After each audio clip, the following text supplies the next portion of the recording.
आज हम एक ऐसे शख्स के बारे में जानेंगे जिन्होंने 2 स्टेट के पुलिस कर्मियों को नाकों में दम करके रखे थे, जिन्होंने अरेस्ट हो जाने के डर से अपनी ही बेटी को गला दबाकर उनको जान से मार दिए। यह इतना डेंजरस थे कि एक फॉरेस्ट ऑफिसर्स की सिर काटकर उनसे फुटबॉल खेले थे। इन्होंने अपने लाइफ टाइम में 184 लोगों की हत्या की, जिसमें से 97 पुलिस ऑफिसर्स थे और 2000 से अधिक हाथियों को मारे थे। यह फॉरेस्ट में हाथियों के दांत और चंदन की लकड़ी की तस्करी के लिए काफी कुख्यात थे। साउथ इंडिया के लोगों में आज भी उस दरिंदे के खौफ उनके जहन में है।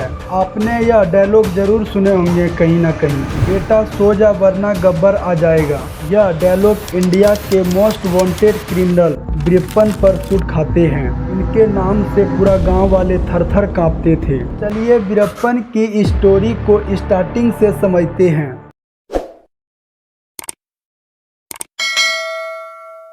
वीरप्पन का जन्म 18 जनवरी 1952 में कर्नाटक के गोपीनाथन गांव में हुआ। इनका फैमिली पेशे से एक चरवाहा थे।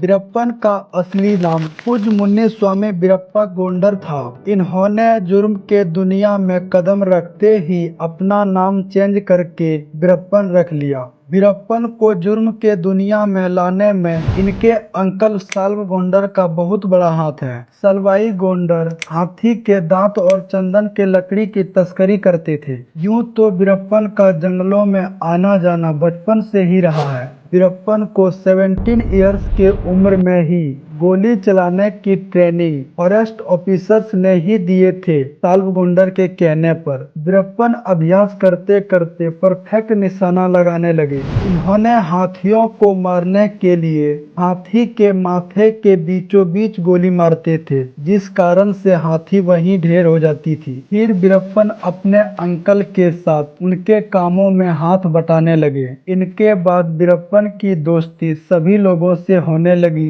इनके कुछ दिन बीत जाने के बाद वीरप्पन अपने अंकल के गैंग से अलग हो जाते हैं और अपने दोस्तों के साथ मिलकर खुद का एक गैंग बनाते हैं। यहाँ से वीरप्पन के आतंक चालू होते हैं। सन 1987 में जब भी फॉरेस्ट ऑफिसर फॉरेस्ट में जांच करने आते थे तो वीरप्पन और उनके बीच में तू मैं हो जाते थे। इस बार कुछ ज्यादा ही हो गए थे, जिस रीजंस के वजह से वीरप्पन उस फॉरेस्ट ऑफिसर्स को अगवा कर लेते हैं और बेरहमी से उनको मार देते हैं। साल 1993 में तमिलनाडु के फॉरेस्ट में पुलिस पेट्रोलिंग करने आते थे। इनके चीफ लहीम सहीम गोपाल कृष्णन थे, जो काफी स्ट्रॉन्गेस्ट थे, इसलिए इनके साथी इनको रेम्बो कहते थे।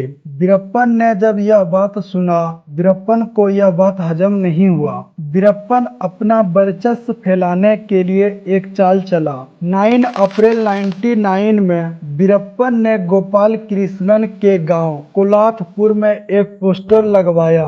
उसमें वीरप्पन ने रेम्बो के लिए गंदे गंदे गालियां लिखे थे और पकड़ने का चैलेंज किए थे। यह एक सिर्फ चाल थी, रेम्बो समझ नहीं पाए इनको और वीरप्पन के उकसावे में आकर उनको ढूंढने निकल पड़ते हैं। बीच रास्ते में रेम्बो की जीप खराब हो जाते हैं। फिर पुलिस कर्मियों को कहकर बस का इंतजाम करवाते हैं और अपने 21 साथियों को साथ में लेकर निकल पड़ते हैं वीरप्पन को ढूंढने के लिए। वीरप्पन को इसकी भनक लग गई। रेम्बो जिस रास्ते से आ रहे थे, वीरप्पन ने उस रास्ते में बारूद बिछवा दिए। जैसे ही बस वहां पहुंची, एक बड़ा धमाका हुआ। इस धमाके में बस में बैठे सारे लोगों की शरीर चिथड़े चिथड़े हो गए। इस अटैक में 21 के 21 लोग मारे गए। इस अटैक के बाद वीरप्पन की चर्चा चारों तरफ होने लगी। अखबार के फ्रंट पेज में इनका कारनामे छपने लगे। वीरप्पन इतना दरिंदा थे, आप इस बात से अंदाजा लगा सकते हैं। जब 1993 में पुलिस ने वीरप्पन के अड्डों पर अटैक किया तो वीरप्पन के पास अपनी नवजात बच्ची थी। जब वीरप्पन अपनी बच्ची को लेकर भागे तो बच्ची रोने लगी। वीरप्पन और डर गए, क्योंकि फॉरेस्ट में बच्ची की रोने की आवाज दूर तक सुनाई देती है। रोने की आवाज से वीरप्पन पकड़े जाते हैं, इसलिए वीरप्पन अपनी बचाव के लिए अपनी ही बेटी को गला दबाकर जान से मार दिए और वहां से बच निकले। फिर इस केस को फॉरेस्ट ऑफिसर पी श्रीनिवास के हाथों में सौंप दिए। पी श्रीनिवास इस केस को अलग ढंग से इन्वेस्टिगेशन करने लगे। यह पहले गांव वाले को अपने तरफ करना चाह रहे थे, क्योंकि गांव वाले इधर का इंफॉर्मेशन वीरप्पन को पहुंचा देते थे, लेकिन वीरप्पन के कुछ भी इंफॉर्मेशन पुलिस कर्मियों को नहीं देते थे। इसलिए पी श्रीनिवास ने गांव वाले लोगों का हेल्प करना स्टार्ट किए। उनके लिए सड़कें बनवाए, रहने के लिए मकान बनवाए, पीने की पानी उपलब्ध कराए, ट्रीटमेंट के लिए हॉस्पिटल बनवाए, एजुकेशन के लिए स्कूल बनवाए, अन्य तरह की फैसिलिटी को देकर लोगों को विजुअलेंट किए। All this help P Srinivas अपने वेतन और गवर्नमेंट की कंट्रीब्यूट से पूरा कर रहे थे। पी श्रीनिवास लोगों का ट्रस्ट जीते, फिर जाकर लोग इनको वीरप्पन का इंफॉर्मेशन देने लगे, जिसके बाद श्रीनिवास वीरप्पन को अरेस्ट कर पाए। कई दिनों तक कस्टडी में रहने के बाद वीरप्पन वहां से भाग जाते हैं। हुआ यूं कि वीरप्पन ने सिर दर्द का बहाना बनाया। उसने सुरक्षा कर्मियों से कहा, हमारे सिर में तेज दर्द हो रहे हैं, हमें सिर में लगाने के लिए तेल चाहिए। सुरक्षा कर्मियों ने उसे तेल दे दिए, लेकिन वीरप्पन उस तेल को सिर में लगाने के बजाय अपने हाथों में लगा लिए। कुछ पल में वीरप्पन उस बंधे हुए हथकड़ी से आजाद हो जाते हैं और वहां से भागने में सफल हो जाते हैं। इसके बाद वीरप्पन उन इन्फॉर्मर्स को चुन चुन कर मारते हैं। वीरप्पन पी श्रीनिवासन से बदला लेने के लिए तड़पने लगते हैं, क्योंकि वीरप्पन को पहली दफा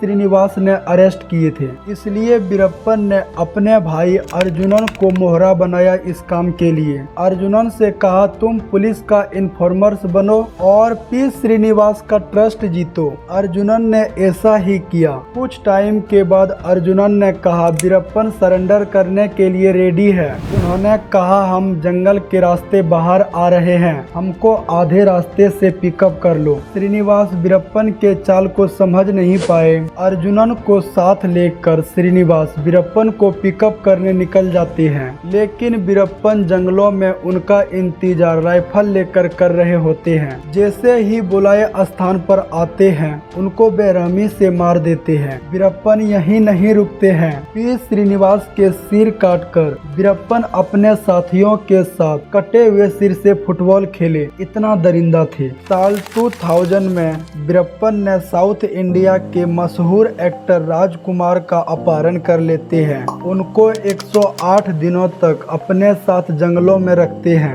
इस दौरान वीरप्पन ने कर्नाटक और तमिलनाडु स्टेट गवर्नमेंट को घुटने पर ला दिए। फिर वीरप्पन ने अपने शर्तों को मनवाए और कुछ फिरौती लेकर राजकुमार को छोड़ देते हैं। वीरप्पन ने दोनों स्टेट के पुलिसों को नाकों में दम करके रखे थे। जब भी पुलिस वीरप्पन को तमिलनाडु के फॉरेस्ट में ढूंढने जाते थे, तो वीरप्पन कर्नाटक के फॉरेस्ट में भाग जाते थे, और जब कर्नाटक के फॉरेस्ट में ढूंढने जाते थे, तो वीरप्पन तमिलनाडु के जंगलों में भाग जाते थे। वीरप्पन पुलिस के साथ चूहा बिल्ली का खेल खेल रहे थे। दिन पर दिन हाथी के दांत और चंदन की तस्करी की प्रॉब्लम्स बढ़ते जा रहे थे। फिर गवर्नमेंट ने वीरप्पन के ऊपर रिवॉर्ड रखा। जो भी वीरप्पन को जिंदा या मुर्दा पकड़ कर लाएगा, उनको 4 करोड़ का रिवॉर्ड दिए जाएंगे। लेकिन किसी में इतने हिम्मत नहीं कि वीरप्पन को पकड़ सके। वीरप्पन से तंग आकर जयललिता जी, जो तमिलनाडु की चीफ मिनिस्टर थी, इन्होंने एक स्पेशल टास्क फोर्सेस बनाए। इनका टारगेट ही था वीरप्पन की खात्मा करना। आईपीएस विजय कुमार को स्पेशल टास्क फोर्सेस का चीफ बनाए। एसटीएफ के चीफ बनते ही विजय कुमार ने वीरप्पन के बारे में इंटेलिजेंस इंफॉर्मेशन जमा करना स्टार्ट कर दिए। विजय कुमार ने कई बार वीरप्पन के ऊपर अटैक कराए। इस अटैक में वीरप्पन के 70% से अधिक साथी मारे गए, लेकिन वीरप्पन हर बार बच निकले। विजय कुमार समझ गए कि वीरप्पन को फॉरेस्ट में मारना इम्पॉसिबल है, क्योंकि वीरप्पन को फॉरेस्ट के कोने कोने का जानकारी था। इसलिए विजय कुमार ने वीरप्पन को फॉरेस्ट से बाहर लाने का रास्ता ढूंढने लगा। विजय कुमार ने अपने कुछ साथियों को वीरप्पन के गैंग में शामिल भी किए, ताकि पल पल के इन्फॉर्मेशंस मिलते रहे। कुछ टाइम के बाद पता चला वीरप्पन को आंखों से देखने में प्रॉब्लम हो रहे हैं। उनको पास के एक कागज को पढ़ने में दिक्कत हो रहे थे। तभी विजय कुमार को इंटेलिजेंस इन्फॉर्मेशन से सिग्नल मिला वीरप्पन के आंखों में कुछ गड़बड़ी है। यही मौका था वीरप्पन को फॉरेस्ट से बाहर निकालने का। विजय कुमार ने जाल बिछाया। वीरप्पन के जो ट्रेडर्स थे, जो उनके जरूरत के वस्तुओं को पहुंचाते थे, विजय कुमार ने उनको पकड़कर टॉर्चर करके उनके पैर तोड़ दिए और उन्हीं से कहलवाए कि कुछ दिन हमारे जगह हमारे मित्र वीरप्पन को वस्तुएं पहुंचाएंगे। ये जो नया ट्रेडर्स बने, ये एसटीएफ के आदमी थे। कुछ दिन तक वीरप्पन के साथ वर्क किए तो वीरप्पन को उनके ऊपर ट्रस्ट होने लगे। वीरप्पन को आंखों का प्रॉब्लम्स बढ़ते जा रहे थे, इसलिए उसने अपने ट्रेडर्स को बताए। ट्रेडर्स ने कहा, फॉरेस्ट छोड़कर आपको शहर में हॉस्पिटल है, वहां आपको आंखों का ट्रीटमेंट कराने के लिए जाना होगा। वीरप्पन जाने के लिए मान गए, क्योंकि प्रॉब्लम्स अधिक हो रहे थे। उनके ट्रेडर्स ने सारे अरेंजमेंट कराए। वीरप्पन को हॉस्पिटल ले जाने के लिए एक एम्बुलेंस का अरेंजमेंट कराए। एम्बुलेंस के जो ड्राइवर और खलासी थे, वह एसटीएफ के आदमी थे। वीरप्पन विजय कुमार के चाल को समझ नहीं पाए। इधर वीरप्पन अपना सिंबल यानी मूंछों को काटकर नया रूप धारण करके जाने के लिए तैयार हो रहे थे, ताकि इस रूप में उनको कोई पहचान ना सके। और सेकेंड साइट विजय कुमार वीरप्पन को मारने के लिए निर्धारित स्थान पर फोर्स तैनात करके रखे थे। 18 अक्टूबर 2004 को नाइट के करीब 8 बजे के आसपास वीरप्पन अपने साथियों के साथ निकल पड़ते हैं ट्रीटमेंट के लिए। एम्बुलेंस के ड्राइवर विजय कुमार के निर्धारित किए हुए स्थान पर लाते हैं और अचानक से ब्रेक मारते हैं, क्योंकि सामने एक ट्रक आकर खड़े हो जाते हैं। उस ट्रक को हटाने के लिए एम्बुलेंस से ड्राइवर और खलासी बाहर निकलते हैं और कुछ दूर जाकर दोनों दो साइड भाग जाते हैं। एम्बुलेंस में बैठे वीरप्पन के ऊपर अंधाधुंध गोलियां फायरिंग करने लगते हैं। एसटीएफ के सोल्डर वहां 20 मिनट में 338 राउंड गोलियां फायरिंग कर देते हैं। इज अंडर अटैक में वीरप्पन 3 साथियों के साथ मारे जाते हैं। वीरप्पन को मारने के बाद विजय कुमार जयललिता जी को फोन लगाते हैं और कहते हैं गेम ओवर। जयललिता जी उनको और उनके पूरे टीम को कांग्रेट्स करते हैं। ये थी वीरप्पन की अर्श से फर्श तक की स्टोरी।